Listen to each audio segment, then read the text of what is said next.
Hello student, तो आज हम बात करेंगे एग्रोनॉमी के टॉपिक फसल चक्र। जो आप हमारे एग्रोनॉमी से 12 से 15 क्वेश्चंस बनते हैं, उसमें से ये टॉपिक भी एक बहुत महत्वपूर्ण है।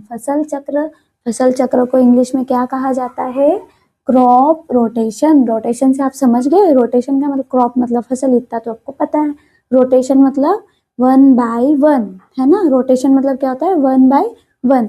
अब क्या होता है क्रॉप रोटेशन की परिभाषा तो हम इतना पीएटी के पॉइंट ऑफ व्यू से परिभाषा हम इतना ध्यान नहीं देना है, पर क्या होता है कि अगर परिभाषा हमें दिमाग में रहती है तो हम उसके क्वेश्चंस सही कर सकते हैं, है ना। जैसे कि क्या है फसल चक्र? क्या होता है? किसी निश्चित समय में निश्चित क्षेत्र पर मतलब किसी एक समय है ना, एक सीजन है, उसमें क्या हमारा जो खेत है ना, वो निश्चित है, समय भी निश्चित है। जैसे खरीफ की ऋतु है तो खरीफ में हमें क्या लगाना है, निश्चित है। तो निश्चित समय में निश्चित क्षेत्र पर हमारे खुद के निश्चित खेत में है ना, निश्चित क्षेत्र पर फसलों को इस प्रकार से अदल बदल करके, क्या रोटेशन का मतलब क्या होला? एक के बाद एक, मतलब अदल बदल करके, है ना। फसलों को इस प्रकार से लगाना है। किस प्रकार से? ये लगा दी, इसके बाद दूसरी गेहूं लगा दी, गेहूं के बाद क्या लगा दिया? मक्का लगा दिया। इस तरीके से फसलों को अदल बदल करके लगाना, है ना। निश्चित क्रम में बोना। क्या करना? निश्चित क्रम में बोना, ताकि मृदा की उर्वरा शक्ति बनी रहे। सीधी सी बात है।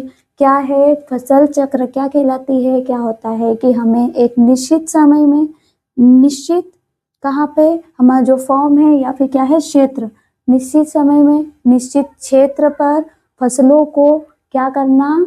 एक निश्चित क्रम में इसके बाद ये है ना। जैसे एक फसल लगा दी, उसके बाद दूसरी फसल, तो एक निश्चित क्रम में क्या करना? बुआई करना, जिससे क्या होगा? हमारी मृदा की उर्वरा शक्ति बनी रहे। और मृदा की उर्वरा शक्ति बनी रहना बहुत इंपॉर्टेंट होता है, तभी तो उत्पादन होगा। अगर मृदा उर्वरक मतलब अच्छे से हमारी मृदा की उर्वरा शक्ति बनी रहेगी तो क्या होगा? हमारा उत्पादन बहुत अच्छे से होगा। तो फसल चक्र इसीलिए जरूरी है। सबसे पहला पॉइंट है कि फसल चक्र क्यों किया जाता है। तो फसल चक्र हम क्यों अपनाते हैं?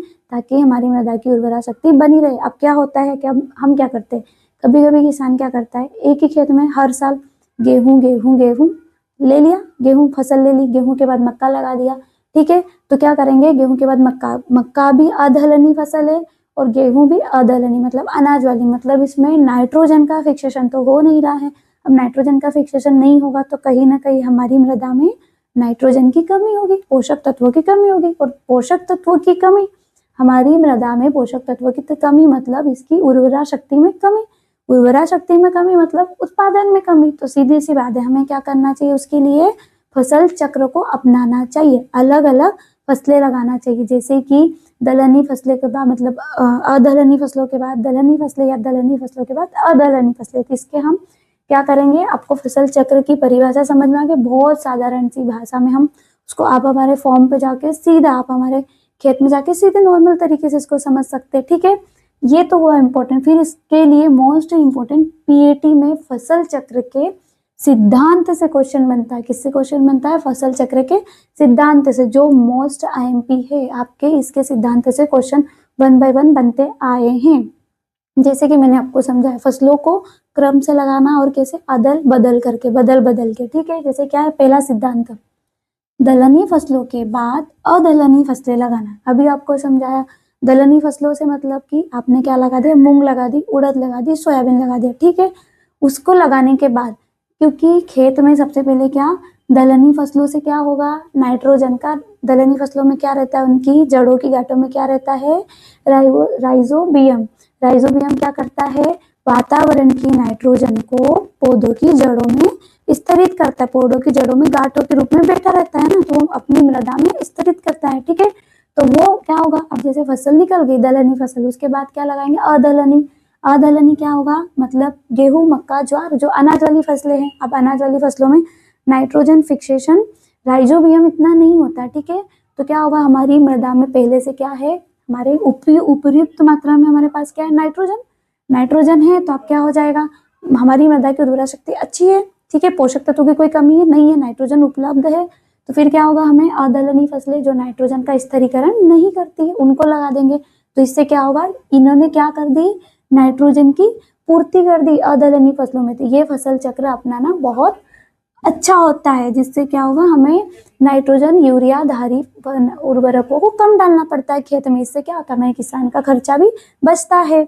दूसरा क्या हो गया, अधिक गहरी जड़ों वाली फसलें। अधिक गहरी ऐसी फसलें जिनकी रूट्स जो डीप में जाती है, मतलब कि जो गहरी जड़ वाली फसलें होगी, गहरी जड़ वाली फसलें होगी, तो उन्होंने क्या करा, इंटरनल ज्यादा ज्यादा क्या करेंगे, जैसे ये प्लांट है, अब इसने क्या करा, अपनी जड़ें अधिक अधिक गहराई तक फैलाई, मतलब ये अधिक गहराई से पोषक तत्वों को ग्रहण कर लेगा और पौधे की वृद्धि कर लेगा। अब क्या हुआ, अधिक गहराई अंदर से कर लिया, अब यहाँ उथली जड़ों में है ना, अधिक गहरी जड़ों वाली से क्या है, कौन सी फसलें लगाना के बाद उथली जड़ों, क्यों, क्योंकि इंटरनल तो इन्होंने पोषक तत्व निकाल लिए गए हैं। अधिक गहरी वाली मतलब हमने घर वाली जड़ों वाली फसलें लगाई है, तो उसमें क्या हुआ, और इन्होंने तो पोषक तत्वों का उपयोग कर दिया। अब क्या करेंगे, जो उतली ऊपरी रूप से जो पोषक तत्व उपलब्ध है उनका उपयोग कौन कर लेंगे, उतली जड़ें। जैसे कि हमारी जो घास वाली फसलें होती है हल्की फुल्की, जैसे आपका ये धनिया हो गई है ना, और क्या होगी, पालक हो गई, ऐसी फसलों को आपको, मेथी, इनको लगाना चाहिए उतली जड़ों, क्योंकि ये ऊपर के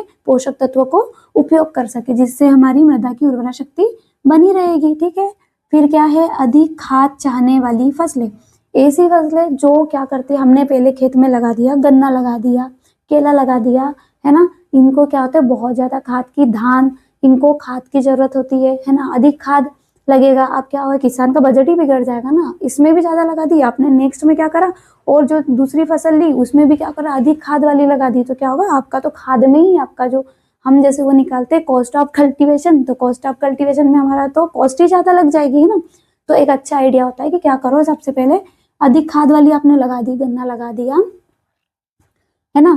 अब क्या हुआ, धान गन्ना लगा दिया, उनमें आपने अधिक खाद वाली लगा दी, अब स्थिरीकरण हो गया। अब क्या हुआ, कम खाद चाहने वाली फसलें, वे फसलें जिनको कम खाद की आवश्यकता होती है, जो नॉर्मल कम खाद उर्वरक डालने से अपना उत्पादन अच्छा दे देती, उनको लगाना चाहिए। ठीक है, फिर क्या है, अधिक निंदाई, इसको निराई भी बोला जाता है। ठीक है, निराई गुड़ाई के बाद, मतलब कि आपको यहाँ पे किसकी बात आ गई, कॉस्ट ऑफ कल्टीवेशन में लेबर कॉस्ट की। आपने क्या करा, पहले आपने जो मुख्य फसल, जो पहली फसल ली, उसमें अधिक निंदाई गुड़ाई, जैसे गन्ने में बहुत ज्यादा निंदाई गुड़ाई की आवश्यकता होती है, आपको बहुत लेबर लगते हैं, है ना, तो वहां पे हमारा कॉस्ट क्या होता है, हमें क्या लेबर लगेंगे, तो हमारा क्या होगा, बजट, मतलब कॉस्ट बढ़ेगी।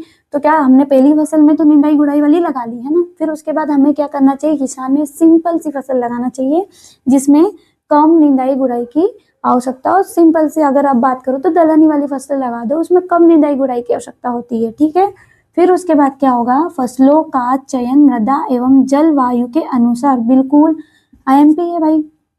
क्यों, अगर फसलों के आपके यहाँ पे ठंड गिर रही है और आपने गर्मी वाली फसलें लगा दी, सरवाइव कर पाएगी, नहीं कर पाएगी। तो क्या करना, हमेशा फसलों का चयन हमारे यहाँ की जो जलवायु है और हमारे यहाँ की मिट्टी, लाल मिट्टी है, क्ले वाली जो सॉइल, ब्लैक सॉइल है, रेड सॉइल है ना, क्ले सॉइल में अगर आपने कपास लगाया तो आपका अच्छा उत्पादन होगा, वहीं आपने धान लगा दिया तो आपका उत्पादन ज्यादा अच्छा होगा क्या, नहीं। इसी तरीके से हमें क्या करना है कि मृदा एवं जल वायु के अनुसार, है ना, वातावरण के अनुसार, क्लाइमेट के अनुसार फसलों का चयन करना चाहिए, उसी से उत्पादन अच्छा होता है ना।